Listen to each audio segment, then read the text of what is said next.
Hi friends, ಎಲ್ಲರೂ ಹೆಂಗಿದ್ದೀರಾ ನೋಡಿ. ನಮ್ಮ ಶ್ವೇತಾ ನಾವೆಲ್ಲ ಇವಾಗ ಬೆಳಗ್ಗೆಗೆ ಮರಿ ಹೊಡಿತೀವಿ, ಅದಕ್ಕೆ ಇವಾಗೆಲ್ಲ ಕ್ಲೀನ್ ಮಾಡ್ಕೊತಾ ಇದ್ದೀವಿ.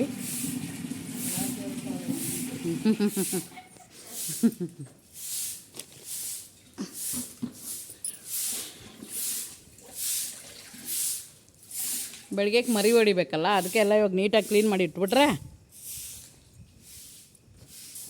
ಏನಾಯಿತು ಶ್ವೇತಾ?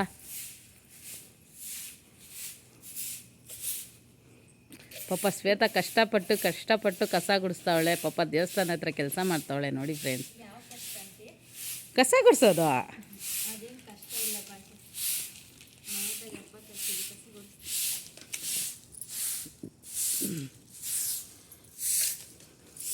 ಜನ ಯಾರೂ ಇಲ್ಲ.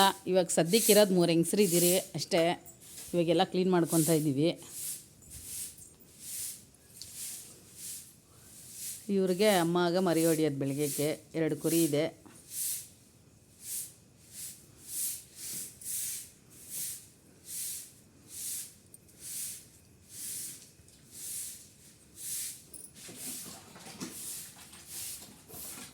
ಸಗಣಿ ಅಂತೂ ಹಾಕಿ ನಾವು ಸಾರಿಸಲ್ಲ, ಯಾಕಂದರೆ ಒಂದು ಸರಿ ಮಳೆ ಬಂದು ಸ್ವಲ್ಪ ಬಿದ್ದಿದೆ, ಅದಕ್ಕೆ ಸುಮ್ಮನೆ ಕಸ.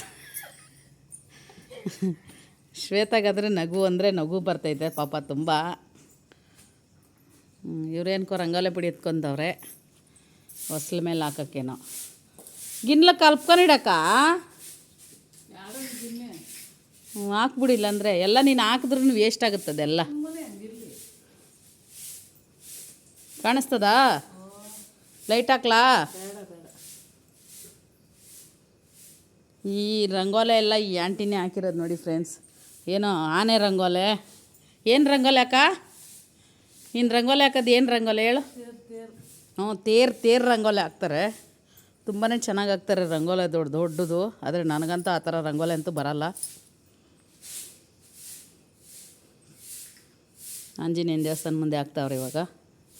ಆ ಕಡೆ ಗಂಗಮ್ಮನ ದೇವಸ್ಥಾನ ಇದೆ, ಈ ಕಡೆ ಆಂಜನೇಯನ ದೇವಸ್ಥಾನ ಇದೆ. ಆಂಜನೇಯನ ದೇವಸ್ಥಾನ ಮರಿ ಹೊಡೆಯುವಾಗ ಕ್ಲೋಸ್ ಮಾಡಿಬಿಡ್ತೀರಿ, ಓಪನ್ ಮಾಡಲ್ಲ. ಎಷ್ಟು ಜನನ ನೋಡಲಿ ಬಿಡಿ ಶ್ವೇತಾ, ಎಷ್ಟು ಜನನ ನೋಡಿ ಲೈಕ್ ಕೊಡಲಿ. ಏನೋ ಒಂದು ಸ್ವಲ್ಪ ತೆಗಿಯೋದು ಹಾಕೋದು ಬೇಡ ಬಿಡು, ಸುಮ್ಮನೆ ನೀರು ಹಾಕ್ತೀನಿ ಅಲ್ಲಿ. ಇಷ್ಟ ಇದ್ದವ್ರು ನೋಡ್ತಾರೆ, ಇಲ್ಲ ಅಂದರೆ ಬಿಡ್ತಾರೆ. ನೋಡಿದವ್ರು ಲೈಕ್ ಕೊಡ್ತಾರೆ.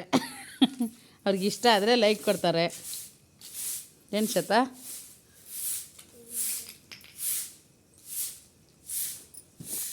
ಓಕೆ ಫ್ರೆಂಡ್ಸ್, ನಿಮಗೆಲ್ಲ ನಮ್ಮ ವಿಡಿಯೋ ಇಷ್ಟ ಆಗಿದ್ದರೆ ಒಂದು ಲೈಕ್ ಕೊಡಿ, ಸಬ್ಸ್ಕ್ರೈಬ್ ಮಾಡ್ಕೊಳ್ಳಿ. ಓಕೆ ಫ್ರೆಂಡ್ಸ್, ಬಾಯ್.